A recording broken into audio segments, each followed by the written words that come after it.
Morning, everyone. So we're going to be talking about entitled Tories again. So amongst everything else that's going on in the news, and there's lots, some of it's real news, some of it's just confected news to distract from the fact that Boris Johnson's not handed over his phone, and there's some by-elections that Rishi Sunak's going to lose 3 of next week. I thought I'd pick up on the fact what the Defence Secretary has said about Ben Wallace, which is newsworthy in itself. But what is particularly interesting is the fact that Rishi Sunak immediately slapped him down.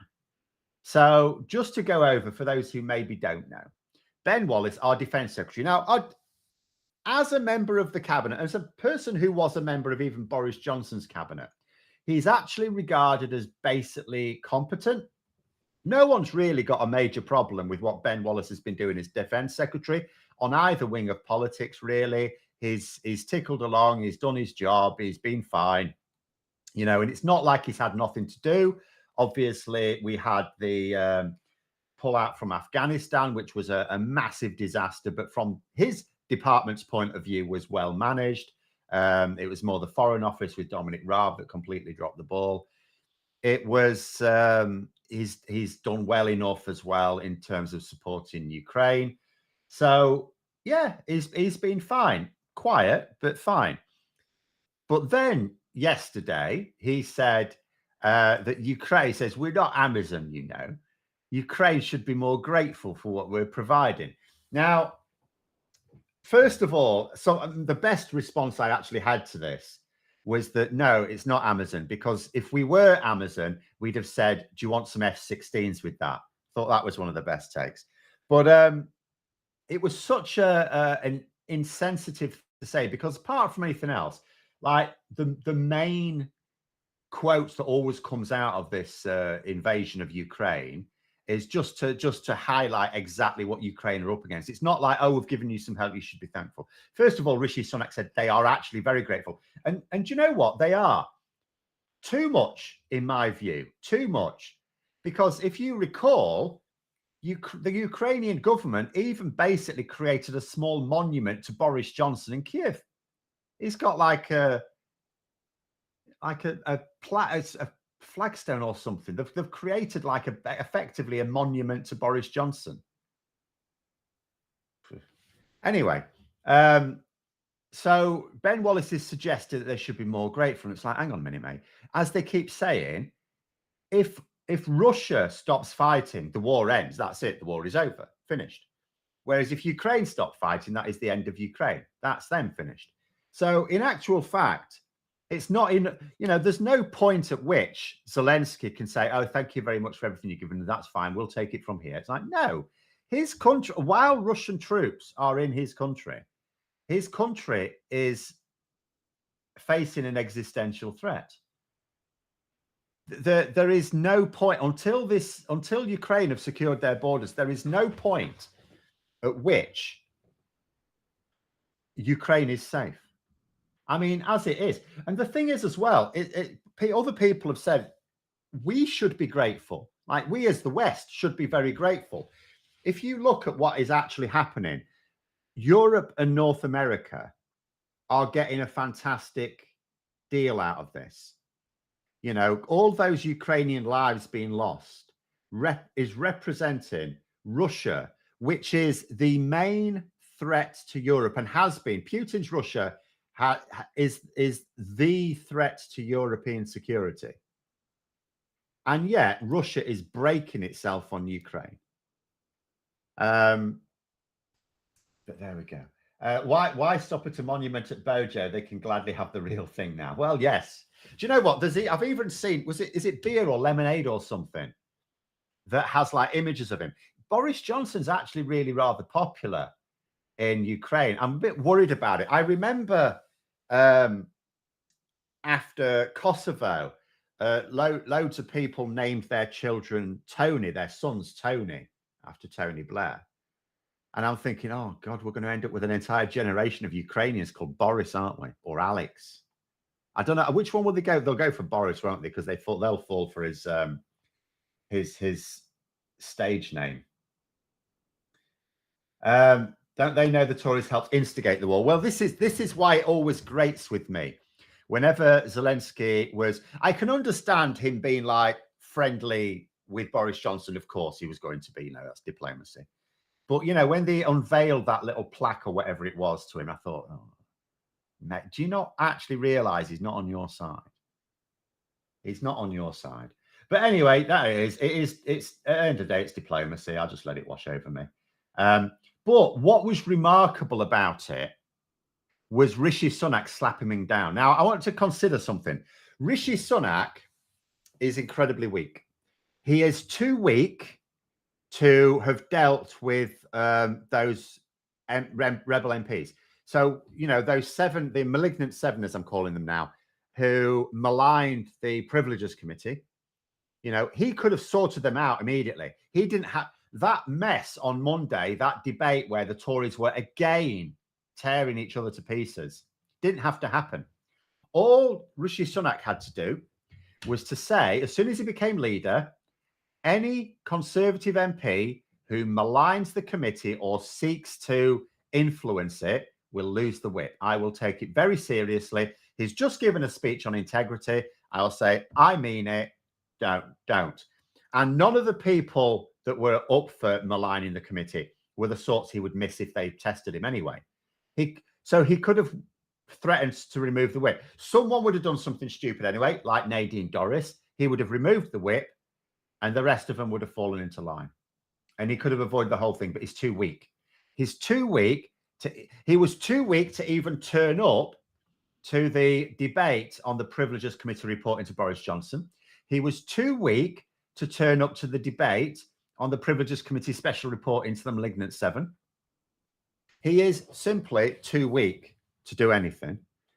And yet he slaps down his defense secretary. And Ben Wallace, by the way, is popular. He is actually amongst party members, if you'll believe the Conservative home polling, and it's probably not far off. He is the most popular member of the cabinet amongst active party members. And he's been there or thereabouts for a while because, like I said, he just quietly gets on with the job. He is well regarded. So actually, for Rishi Sunak to tear a strip off him shows just how dangerous Wallace's comment was, how much of an international incident it would cause. Because there's Rishi Sunak at NATO. He's trying to re-establish the UK on the world stage because Brexit's not done us any favors.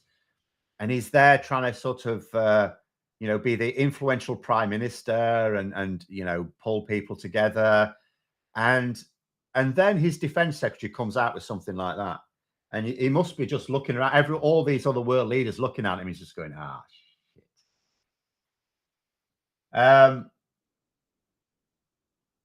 Ukraine for NATO after Russia loses its battle to imperialism. So, yeah, obvious. Now, in terms of Ukraine's accession to NATO, it has, although Zelensky is not happy that they're not going to get to join NATO now. It's like, but no one's ever going to get to join NATO when they're actively at war, particularly with Russia.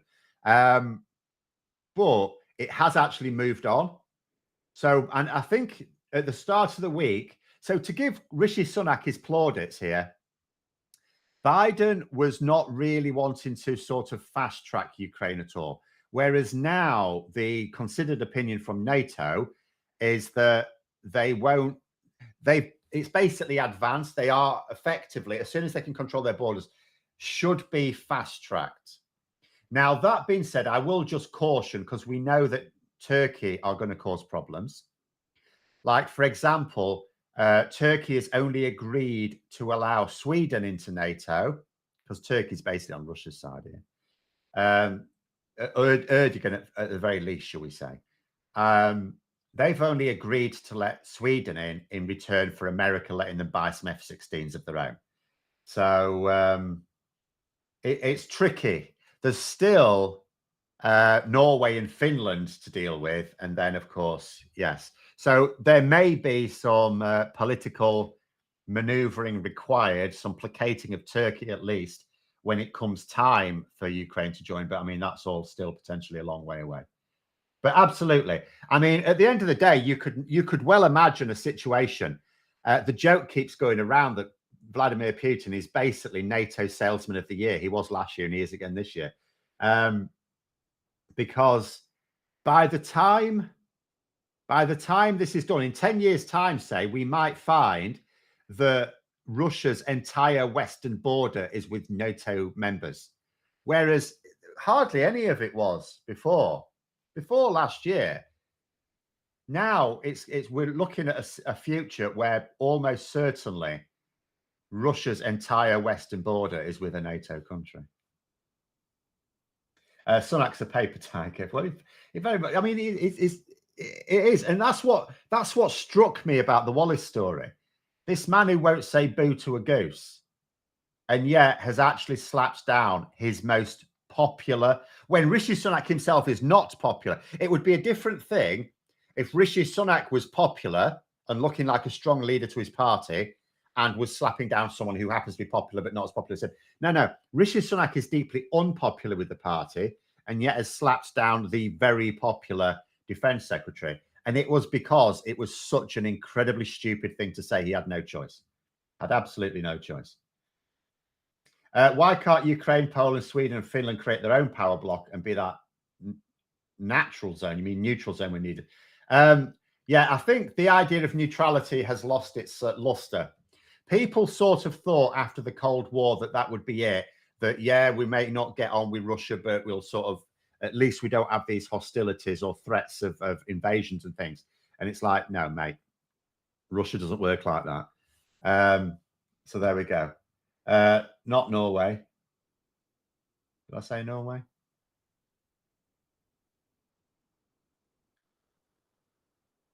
Finland joined last year? Of course they did. Sorry. I'd forgotten that bit. Well, that's it then, isn't there? There's really just why is Turkey in NATO? Because it's in their interest. They don't like. So Turkey are in a very sensitive part of the world. They're basically sort of in that sweet spot that is basically the Middle East, Europe, and North Africa. So that's why Turkey is in NATO for self-interest. Obviously, it hasn't always been ruled by Erdogan. I mean, just to point out, so if I go back to Ben Wallace, the reason I think Ben Wallace was making this comment, I think he's tetchy because he wanted to be the Secretary General of NATO. And then it turns out Biden didn't want him to be. He's happy with the current one, the current Secretary General. So I think he's just a bit sore about that. But then the thing is, not only does this comment show how unsuitable he would be anyway, he's done it in the past. Like he defended Turkey when they were shitting on North Syria a few years ago, for example. So he's basically, it's nothing to do with Biden, really. He shit the bed with NATO several years ago as defense secretary.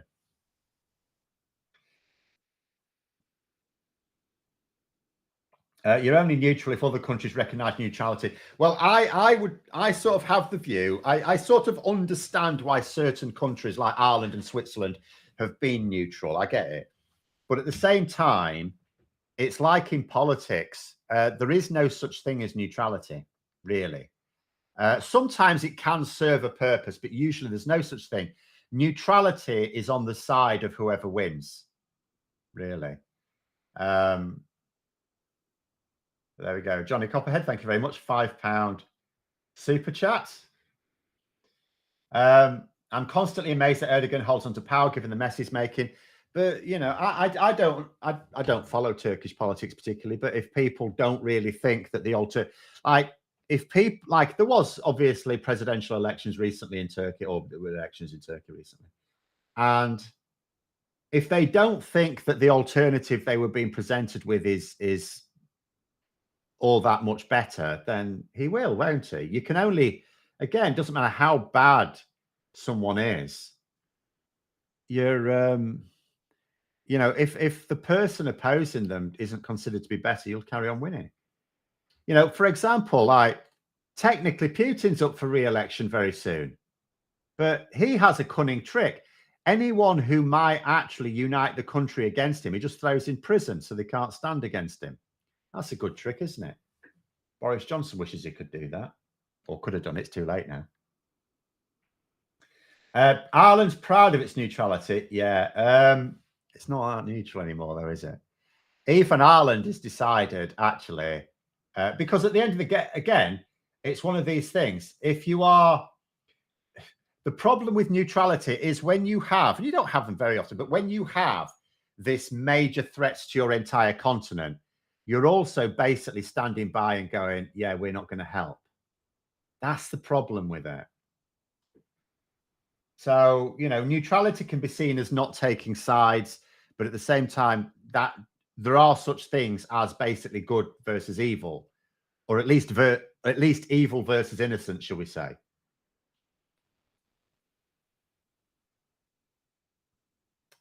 On the side of whoever wins a good description of the Swiss banks. The Middle East is fickle. That might be the biggest understatement I've seen in quite a long time. Yes, the Middle East is very fickle. But yeah, so I mean, Turkey absolutely would have rushed to be right at the start of NATO, because, like I say, they're in a really awkward position. They're basically Europe, Middle East, North Africa, and it's like that is a part of the world where not just today, but for a very long time, there has been trouble all the time.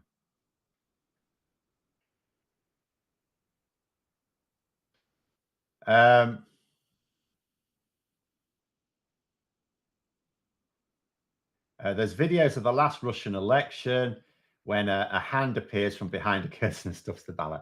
Okay, I've not seen that one, but it's not even really necessary to stuff the ballot in Russia, because no one's allowed to stand apart from people who have no chance.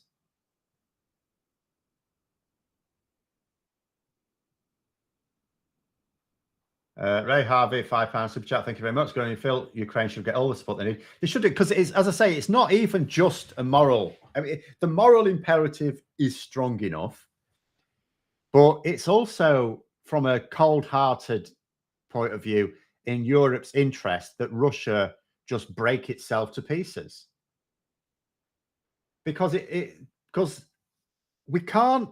No one's actually going to invade Russia. No one's going to invade Russia. The closest anyone will come to invading Russia is attacking like air defense installations inside the Russian border. If Ukraine does build, I mean, at the moment it's building up effectively an air force, but obviously it can't do anything on the eastern part of Ukraine if Russian air defenses shoot those planes down. So they're going to need to attack, and that will technically be in Russia. We sort of know that there's already been a few attacks inside Russia's borders, but that's it. There's not going to be an invasion. In fact, the only invasion of Russia that was ever likely was the one that happened a few weeks ago, where Russia invaded Russia and then called a truce. It's just the, so there's not going to be any, if Russia's defeated, we'll go and defeat Moscow and bring Moscow down. So there's not necessarily any guaranteed way of preventing Russia from just going back, licking its wounds and trying to build up again and try again in 20 years' time, which is why it'll be very important that Ukraine does join NATO.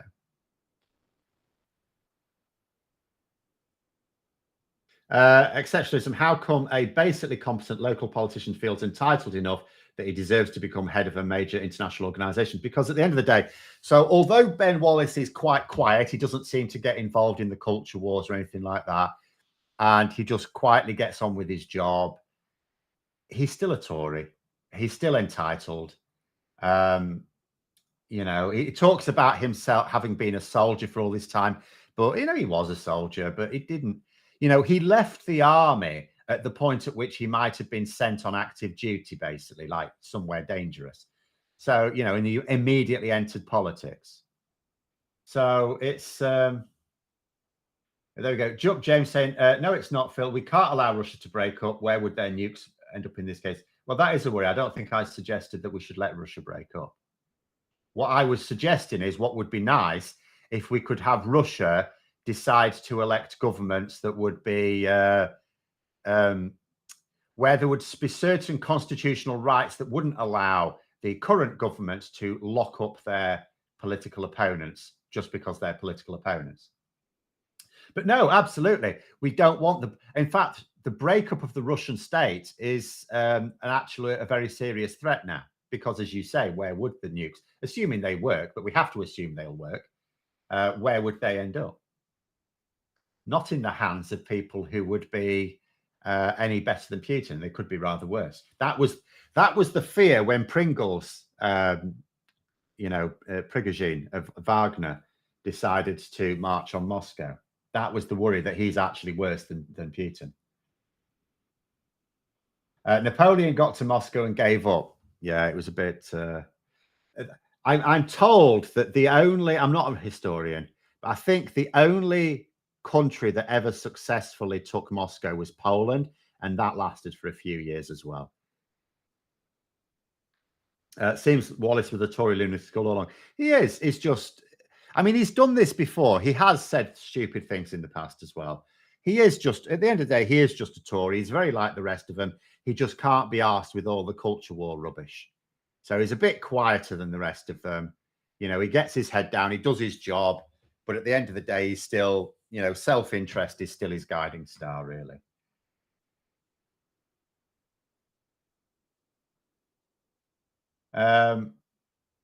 Wagner's strategic withdrawal was based entirely on their fear of being wiped out in the upcoming and ongoing recapture of territory. Who knows? At the end of the day, who knows? Again, there's an awful lot of people ascribing strategic thinking to these decisions when basically they're all idiots.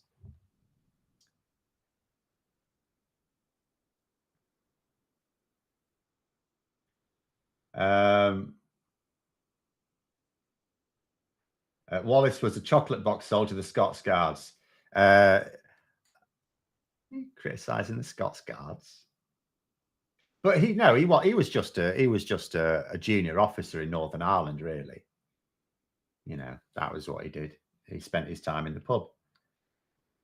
So I don't want to I don't want to sort of denigrate anyone's like military service, but he wasn't like going to like the only trouble spot he was soldiering in was the one that sort of we created. So not that that's soldier's fault, admittedly.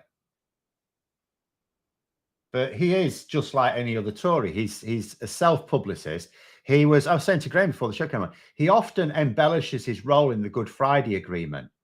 But like the Good Friday Agreement he was a junior officer in the army. He didn't have anything to do with the Good Friday Agreement.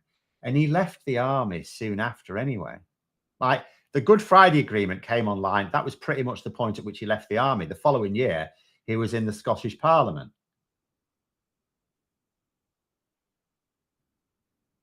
The problem for Putin, I think there's quite a lot of problems for Putin right now. The problem for Putin is the amount of support that Wagner received when they arrived to cheering crowds in Rostov shows how much suppressed opposition exists in Russia. Yeah, but it can't. But I mean, I don't know that. I can't imagine that was a great sight for Putin. But he will also know that they can't nucleate around anyone because he keeps. If anyone looks like rallying people, he just chucks them in prison. Easy.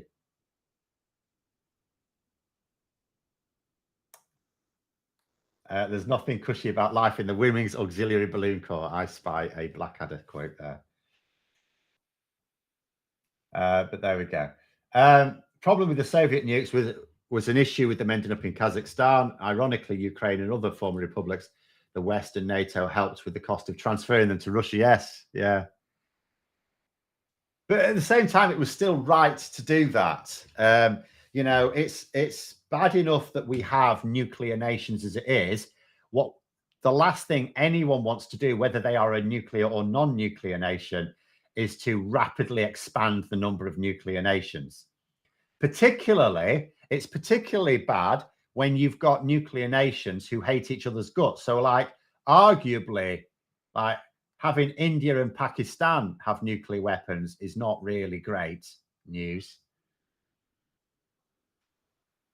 Because the last thing you want, it's bad enough any country having them, but having a country where, in theory, someone insane enough to use them might come to power is a bit concerning.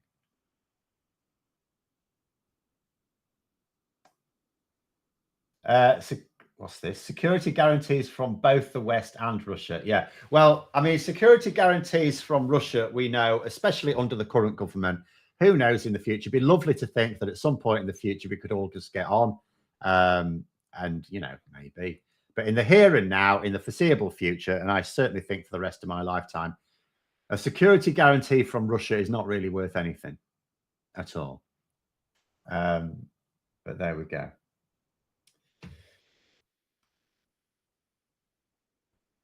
Oh no, we've got a carry on reference now. Wallace should have joined the 1st Battalion Foot in Mouth Regiment. It was in NATO's interest to take care of the nukes. Imagine some of them falling down a truck and ended up in the hands of private enterprise. Yeah. Well, there have been audits since the fall of the Soviet Union. There are some that have gone missing anyway. There were some that were never accounted for. As in the intervening period, no one's actually set any of them off. We can hopefully assume that they didn't end up in the hands of people who wanted to use them, because there are people crazy enough to want to use them.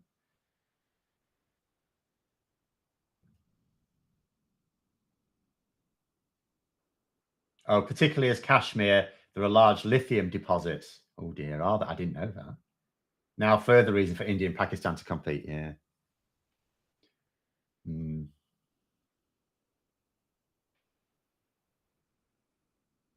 But there we go.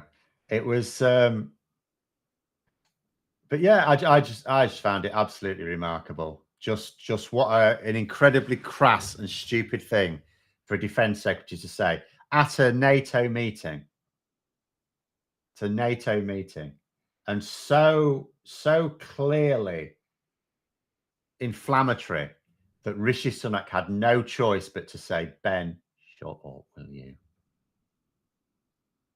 It wasn't Wallace's point that by sending all the equipment to Ukraine, we're leaving the UK dangerously under-equipped. From what threat? From what threat? The threat to Europe is Russia. Russia is breaking itself against Ukraine. I'm not suggesting that it would be fine and dandy to empty the land of all of our military hardware and personnel, but against what threat right now is the UK facing militarily? We can face threats from, say, terrorism, for example, but what threat, and our own government, but from what military threats are we weakening ourselves against? The military threats towards is Russia. And as I say, it's no. So Wallace really doesn't have a point at all. I mean, his point he was trying to make is, well, Ukraine could be a bit more grateful. It's like they're grateful quite frequently. As I say, too much so. Stop putting pictures of Boris Johnson on your beer. He's not worth it. He don't like you. He would see you all dead in a ditch. The only reason he decided to become a full-blooded supporter of Ukraine is because at the time his own leadership was failing badly. Remember, last year Partygate was in full swing. He desperately needed something, and this was it. Putin's millions could no longer do anything for him. He needed some cause to get behind, to rally his party behind, and Ukraine was it. He was desperately hoping for this invasion. He desperately wanted that invasion of Ukraine because at the time he was struggling very badly.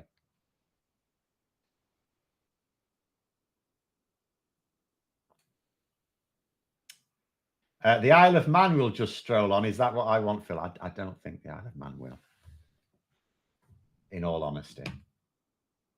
They've got TT races to organise.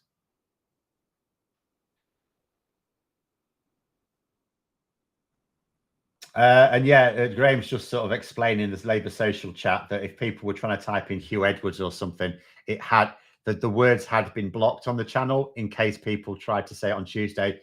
Because on Tuesday we were talking about the sun poison on Tuesday, and at the time we sort of all knew who it was, but no one's allowed to say.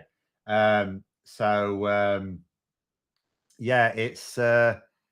But, I mean, I could have discussed that today, but as far as I'm concerned, everything I said on Tuesday still holds. The Sun lied.